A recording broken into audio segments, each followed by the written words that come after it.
Hello, everyone, and welcome back to English in Advance.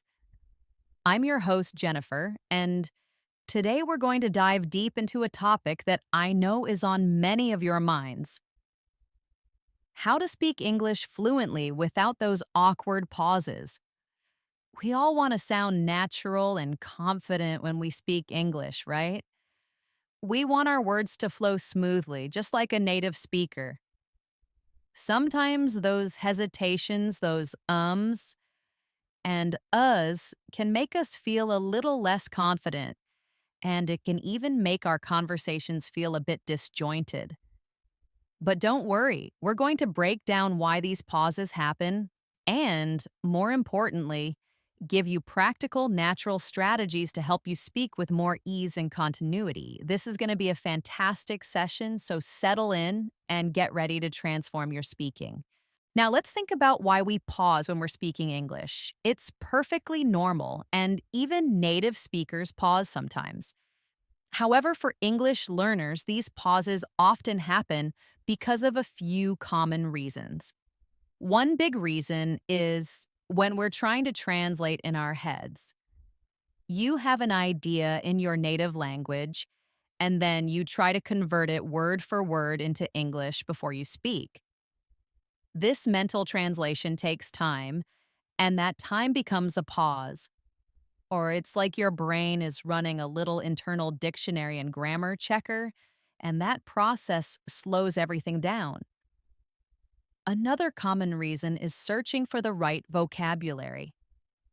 You know what you want to say, but the specific English word or phrase just isn't coming to mind immediately. You might be racking your brain for a synonym or a more accurate expression, and again, this creates a delay. Sometimes pauses also come from a lack of confidence or nervousness.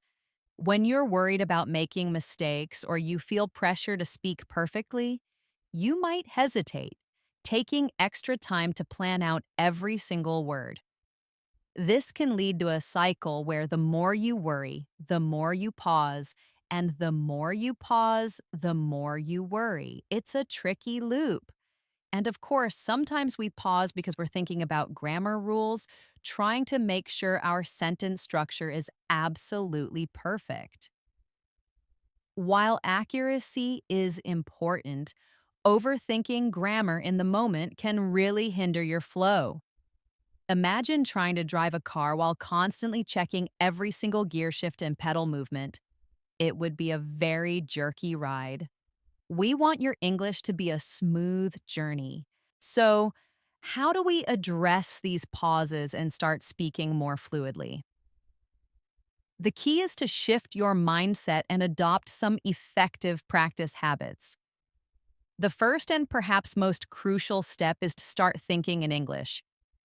I know it sounds simple, but it's a powerful change. Instead of forming thoughts in your native language and then translating, try to form your thoughts directly in English, even if they're very simple at first. For example, if you're looking at a cup of coffee, just think, "This is a cup of coffee. It's hot. I like coffee." Don't think of the words in your first language and then translate. Start with simple observations and build from there. When you're walking outside, describe what you see in your head in English. The sky is blue. There are many trees. A car is passing by. This internal monologue, even if silent, trains your brain to process information in English directly, reducing the need for translation when you open your mouth to speak. Now let's talk about speaking out loud every single day. This doesn't mean you need an audience. You can talk to yourself. Describe your routine as you do it. First, I'm going to make some toast. Then I'll check my emails. Explain something as if you're teaching it to someone else. You can even record yourself on your phone. This is a brilliant way to track your progress and identify those moments where you tend to pause. Listen back and notice if you're hesitating in certain grammatical structures or when searching for particular words. This self awareness is your secret weapon. When you get comfortable hearing your own voice speaking English, it builds a foundation of confidence. It's like exercising a muscle. The more you use it, the stronger it gets. Another fantastic technique is called shadowing. This involves listening to native English speakers and then repeating what they say almost immediately, like an echo or a shadow. Find short clips from movies, TV shows, or even podcasts. Listen for a few seconds, pause the audio, and then try to mimic their exact pronunciation, rhythm, and intonation. Don't worry about understanding every single word at first. The goal here is to get your mouth and tongue used to the sounds and flow of English. When you shadow, you're not just repeating words, you're internalizing the music of the language. This helps you develop a more natural rhythm, which in turn reduces unnatural pauses. Try to keep up with a speaker without stopping the audio, just like linguist Alexander Arguelles, who is known for mastering many languages this way. It trains your brain and mouth to work together seamlessly. Speaking of music, let's delve into intonation and rhythm. English isn't a flat language. It has ups and downs, stresses, and unstressed syllables. A beat, just like music. Understanding and using natural intonation and rhythm makes your speech much smoother and easier to understand. For example, statements usually end with a falling intonation, like "I'm going home." Questions often have a rising intonation, like "Are you coming?"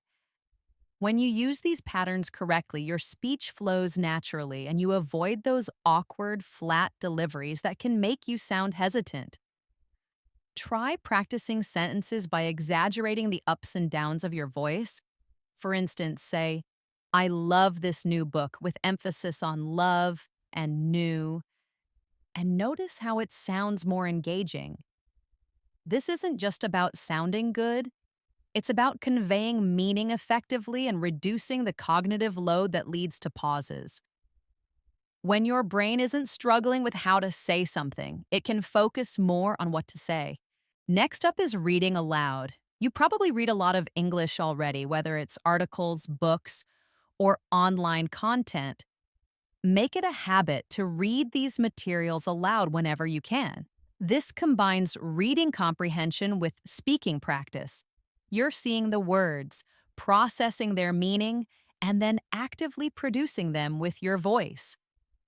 It helps to connect the written word with the spoken word, strengthening your neural pathways for fluent speech. You'll notice patterns in how sentences are constructed, and your brain will start to anticipate the flow of language, reducing those moments where you're searching for the next word. Let's also talk about expanding your vocabulary, but not just by memorizing long lists of words. Instead, focus on learning words in context as part of phrases or chunks. For example, instead of just learning happy, learn to feel happy or a happy occasion. When you learn words in groups, they become readily available as building blocks for your sentences. It's much easier to retrieve a common phrase like "I'm looking forward to it" than to try and assemble it word by word from individual vocabulary items. Use flashcards with full sentences, read diverse materials like books and articles to see words in different settings, and try to incorporate new phrases into your daily speaking practice.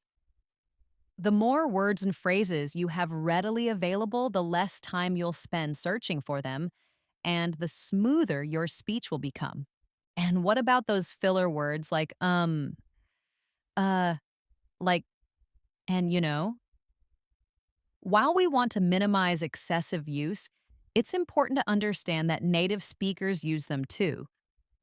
They can serve a purpose, such as buying time to think, softening a statement, or even engaging the listener. The key is to use them strategically and consciously, instead of a long, uh, a brief, well. or, you see, can give you that split second to gather your thoughts without sounding completely lost. Phrases like, "That's a good question," or "What I mean is," can also give you a moment to formulate your thoughts more clearly.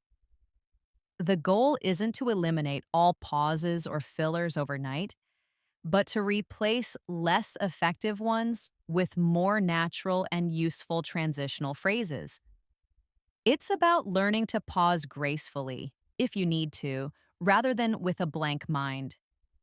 Now, for actual practice with other people, join a spoken English group or find conversation partners.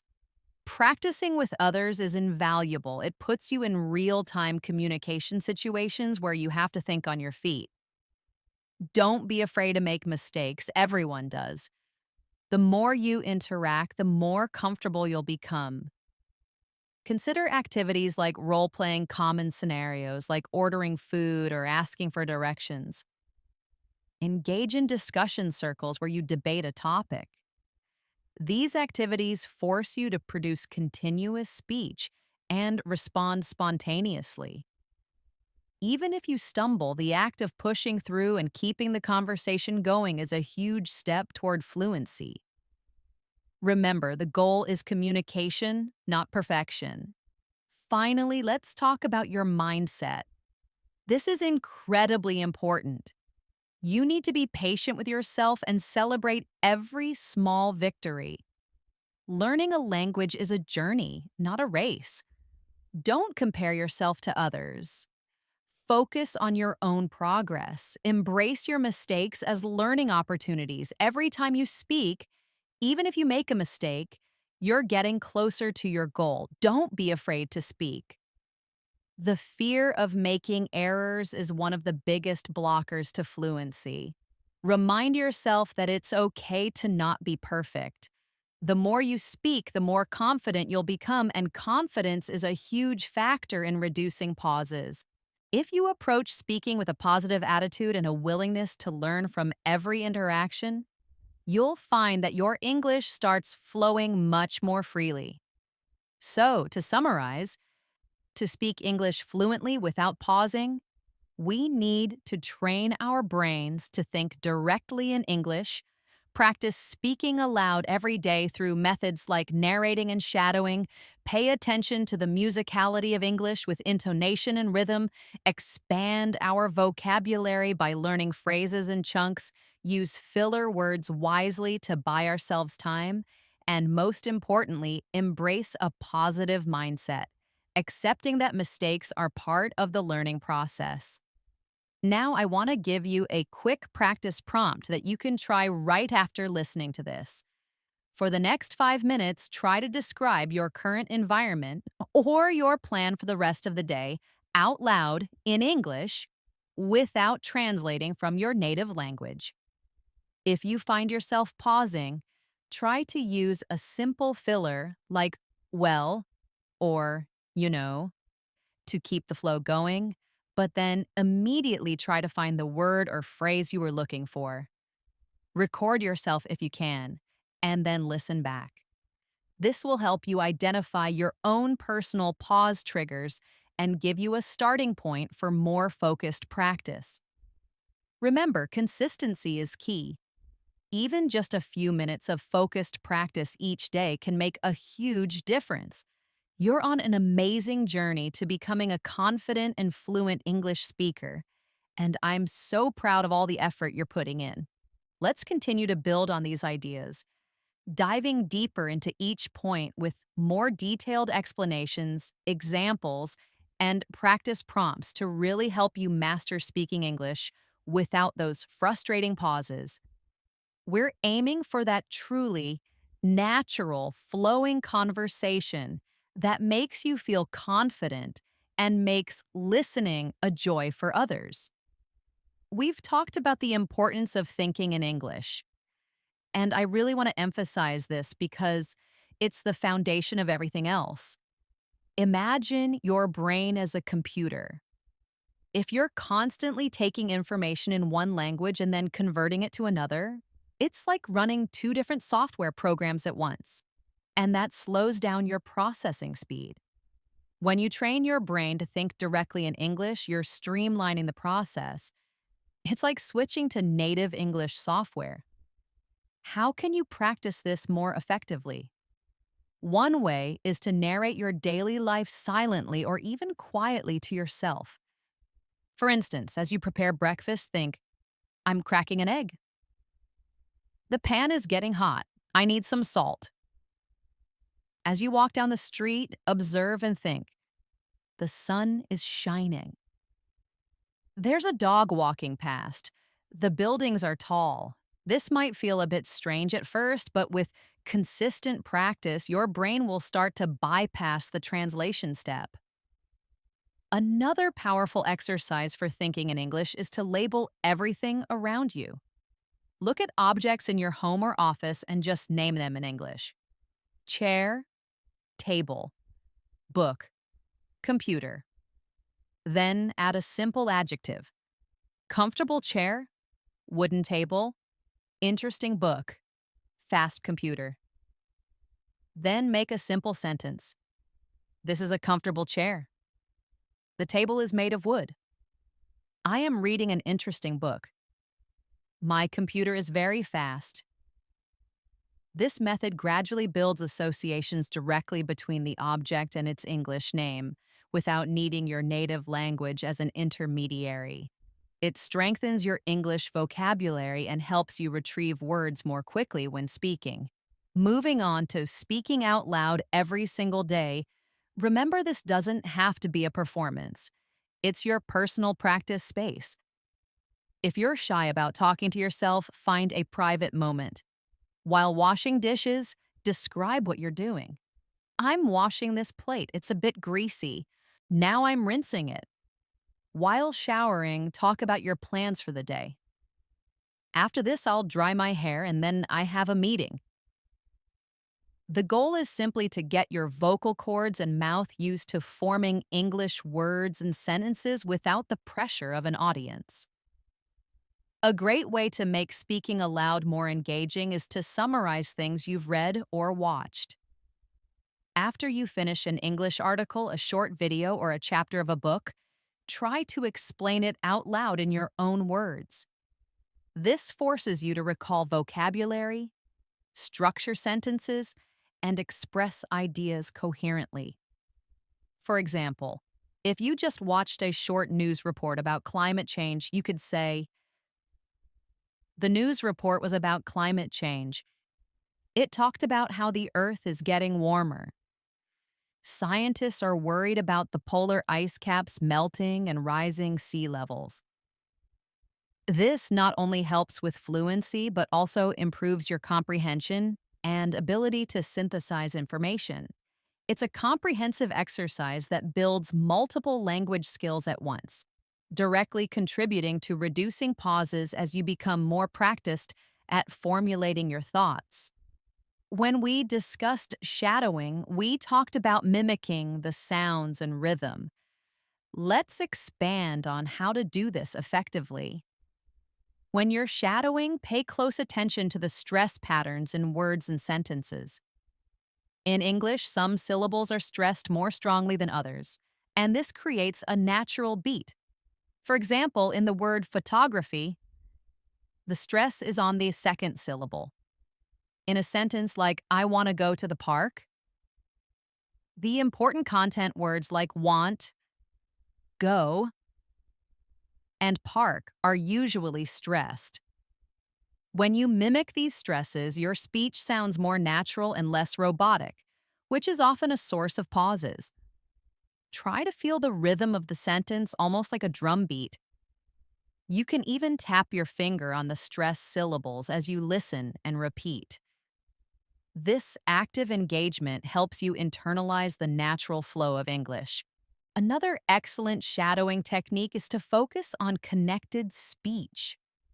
Native speakers don't always pronounce every word distinctly.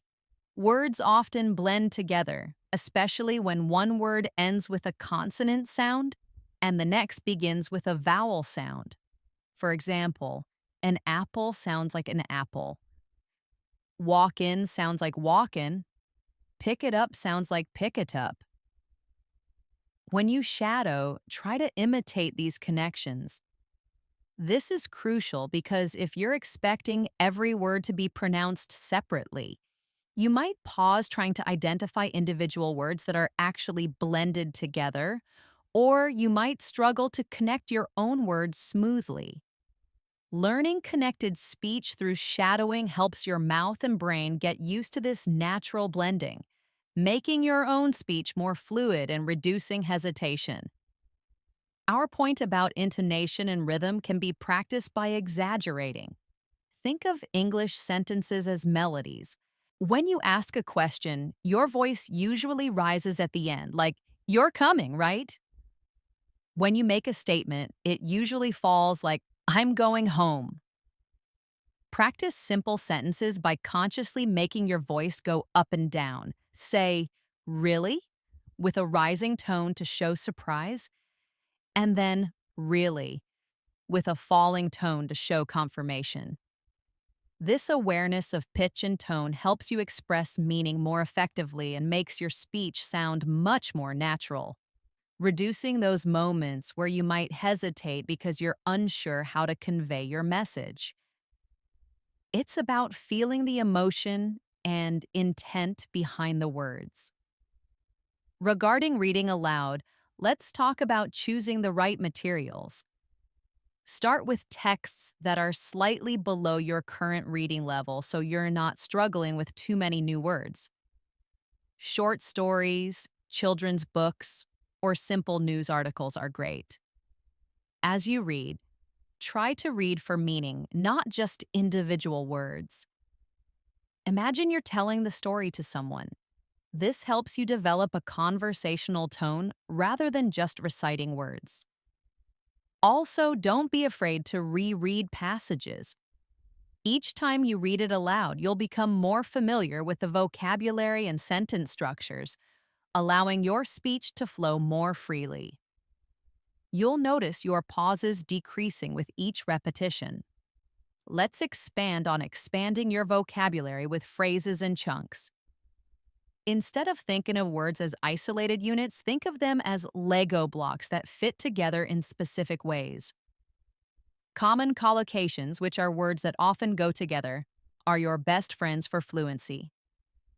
For instance, make a decision, not do a decision.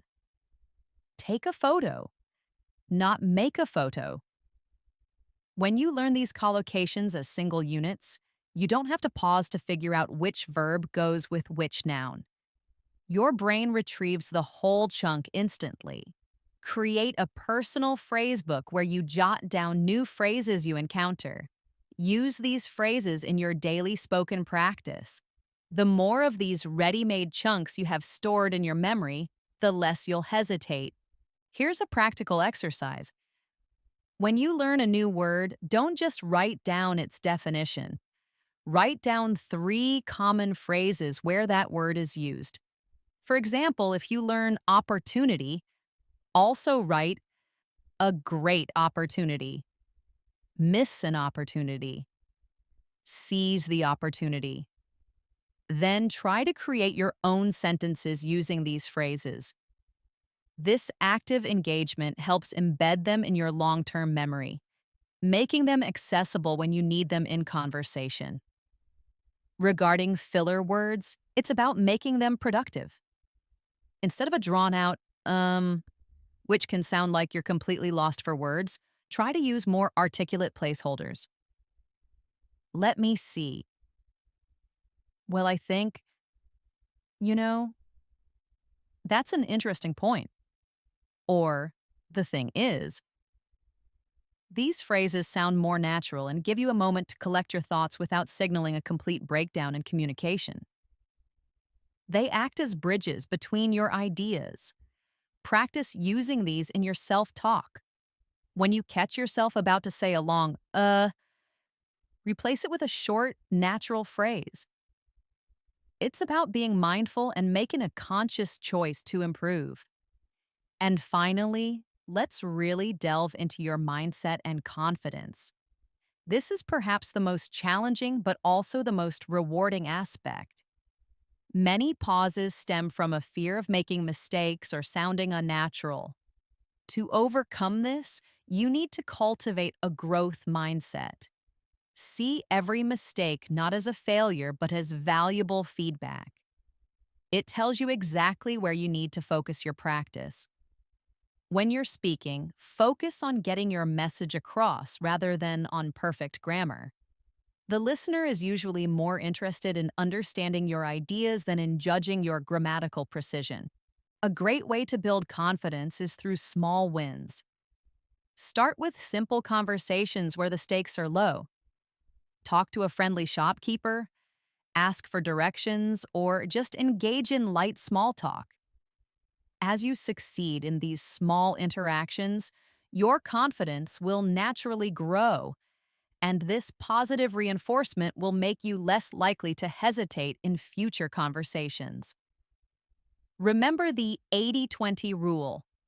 Aim for 80% fluency and 20% accuracy in the beginning. As you become more fluent, accuracy will improve naturally. Don't let the pursuit of perfection paralyze your ability to speak. Another technique for building confidence is visualization. Before you have a conversation or practice speaking, take a moment to imagine yourself speaking fluently and confidently. Picture the words flowing easily from your mouth. This mental rehearsal can prepare your brain and reduce anxiety. Athletes use visualization all the time, and it works for language learning too. To wrap up, speaking English fluently without pausing isn't about being perfect. It's about being prepared, being proactive, and having the right mindset.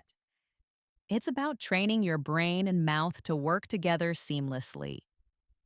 Here's a more extended practice challenge for you. Choose a topic you know well, something you could talk about in your native language for several minutes without much thought. For example, your favorite hobby, a memorable trip, or a book you recently read. Set a timer for 3 to 5 minutes. Your task is to speak continuously about this topic in English. Don't worry about perfection, just keep talking. If you get stuck, try using a bridging phrase like "what I mean is," or "let me explain," or even just repeating the last word you said while you think of the next one. Record yourself. After you finish, listen back. Don't criticize yourself. Instead, identify specific areas where you paused the most. Was it vocabulary? Grammar?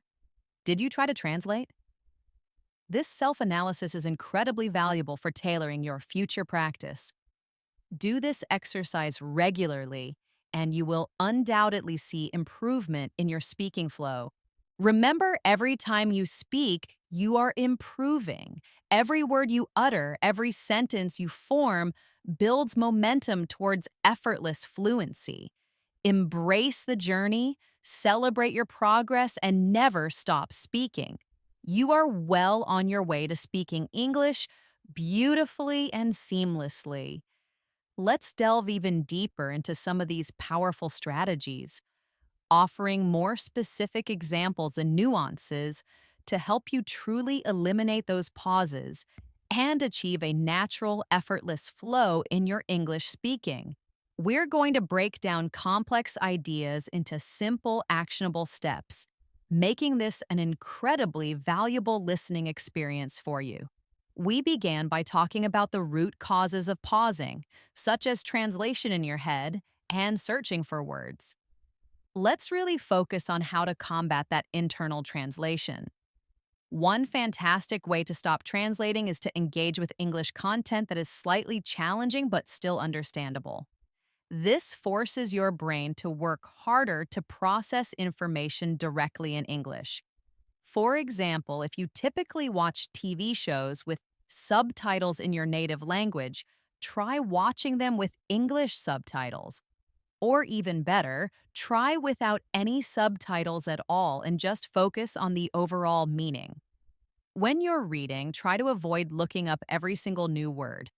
Instead, try to guess the meaning from context. This practice trains your brain to tolerate ambiguity and to keep moving forward rather than stopping to translate or check every detail.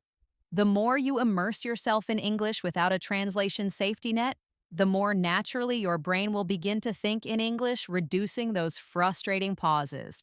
Consider a simple daily routine task. Instead of just narrating it, try to explain the why and how in English. For instance, if you're making a cup of tea, don't just say, I'm boiling water. Go deeper. I'm boiling water because I want to make hot tea. I'm putting the tea bag in the cup so the tea can brew. I'm adding milk to make it creamy and less bitter. This forces you to use more complex sentence structures and expand your thought process directly in English, pushing you beyond simple descriptions and challenging you to form more complete ideas without relying on translation. Regarding speaking out loud every day, let's introduce the idea of conversational role play with yourself. Pick a common scenario: ordering food at a restaurant, checking into a hotel, or having a job interview. Play both sides of the conversation. Ask questions, then answer them. For example, if you're ordering food, "Hello, what would you like to order today?" You reply, "Yes, I'd like the pasta, please." You ask yourself, "Would you like soup or salad with that?" You reply, "I'll take the salad, thank you." This is an incredibly effective way to practice common phrases and responses, making them automatic so you don't have to pause and think when you're in a real situation. The more you practice these common exchanges, the more they become second nature and the smoother your real conversations will be. Now let's go further with shadowing and its practical application. To really maximize the benefits, focus on a short segment, perhaps a minute or two, from a native English speaker. Listen to it several times first to get the general meaning, then listen again, focusing specifically on word stress and sentence stress. Notice which words are pronounced more strongly and which are almost swallowed. For example, in the sentence, "I really want to go to the store," you'll notice really, because go and store are emphasized. Try to replicate that emphasis as you shadow. Next, pay attention to pauses within the native speaker's speech. Notice where they naturally take breaths or pause for emphasis. These are often at the end of clauses or before important information. Your goal is not to eliminate all pauses, but to develop natural, purposeful pauses, rather than hesitations due to searching for words. Shadowing helps you internalize this natural pacing. A powerful advanced shadowing technique is simultaneous speaking. This is where you try to speak at the same time as the native speaker. This is much harder than simply repeating after they finish, but it forces your brain to process and produce language in real time. Start with very slow audio, maybe a children's story or a clearly spoken podcast. It might feel awkward, even silly at first, but it dramatically improves your processing speed and reduces that internal lag time that causes pauses. Expanding on intonation and rhythm, let's explore how it impacts comprehension and reduces pauses. When you speak with natural intonation, you're not just sounding good, you're also making your meaning clearer. Consider the sentence, "I didn't say he stole the money." Depending on which word you stress, the meaning changes completely. "I didn't say he stole the money." It means someone else said it. "I didn't say he stole the money." It means I denied saying it. "I didn't say he stole the money." It means I implied it but didn't state it directly. "I didn't say he stole the money." It means someone else stole it. "I didn't say he stole the money." It means he took it but didn't steal it. I didn't say he stole the money, it means he stole something else. Practicing these subtle shifts in stress and intonation is vital. It trains your brain to think about the meaning you want to convey, not just the individual words, which naturally leads to more fluent, meaningful speech. Try saying each of these example sentences out loud, emphasizing the bolded word, and feel how the meaning shifts.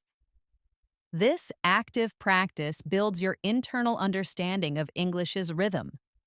When it comes to reading aloud, consider selecting different types of texts.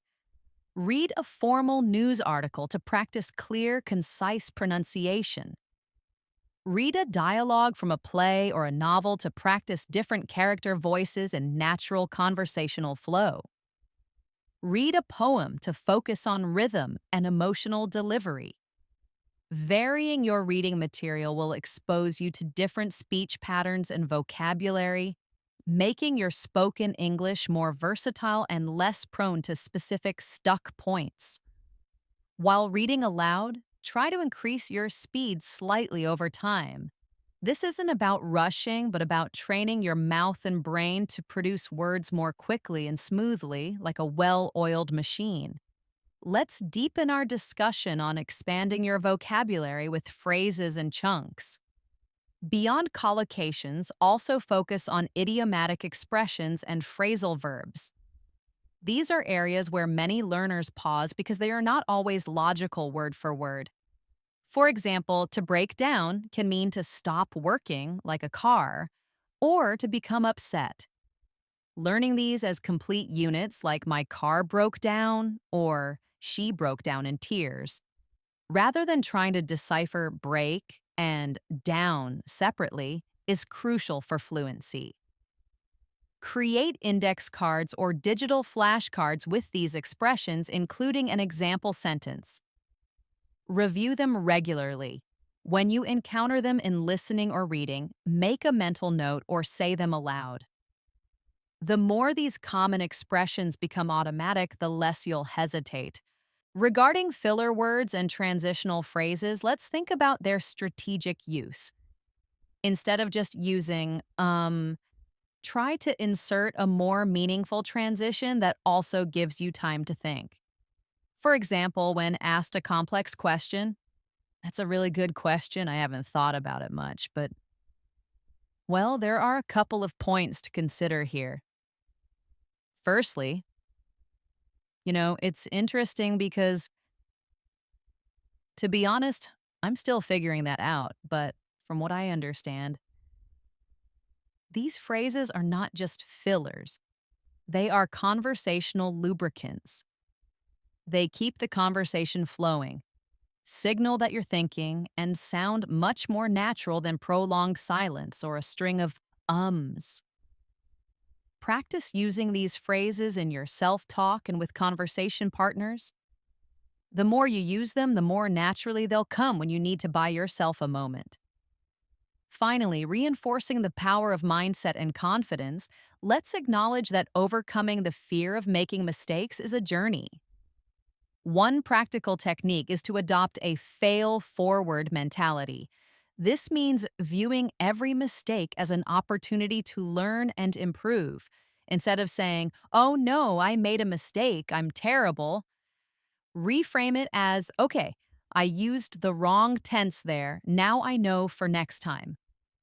You can even laugh at your mistakes. Humor is a great way to reduce anxiety. The more relaxed you are, the less likely you are to pause. Another important aspect of confidence is active listening. When you're actively listening to your conversation partner, you're not just waiting for your turn to speak. You're truly processing what they're saying. This allows you to formulate your response naturally rather than feeling rushed and pressured to speak immediately. It also demonstrates engagement, which makes the conversation more enjoyable for everyone. Sometimes pauses happen because we're so focused on what we're going to say next that we miss important cues from the other person. By focusing on listening, you free up some mental space. Your journey to speaking English fluently without pausing is about building a strong mental connection between your thoughts and the English words that express them. It's about proactive practice that trains your brain to anticipate and produce language seamlessly. Every step you take, from silently narrating your day to actively shadowing a native speaker, contributes to this grand goal. Let's conclude with an even more comprehensive practice prompt. For the next 7 to 10 minutes, choose a slightly more complex topic, perhaps a current event you've read about, a personal opinion on a social issue, or an explanation of your job or studies. Your task is to explain this topic as if you were giving a presentation or teaching someone about it. Speak continuously, aiming for a consistent flow of speech. If you encounter a word or phrase you don't know, try to paraphrase it or use a transitional phrase to give yourself time to think, then continue. Focus on maintaining the flow of your speech, even if it means simplifying your ideas. Record yourself again, and this time, listen not just for pauses, but also for how you recover from them. Did you use a good transition? Did you rephrase your idea effectively? This advanced self analysis will show you just how much progress you're making and identify areas where your recovery skills can improve. Remember, every effort you put in, every minute you practice brings you closer to that effortless, beautiful flow of English. Be patient, be persistent, and most importantly, be proud of every step you take. You are truly advancing your English skills. Thank you so much for joining me today on English in Advance. I'm Jennifer, and it's been an absolute pleasure spending this time with you. Keep speaking English, keep learning, and keep that beautiful fluent flow going. You are doing a fantastic job. See you next time.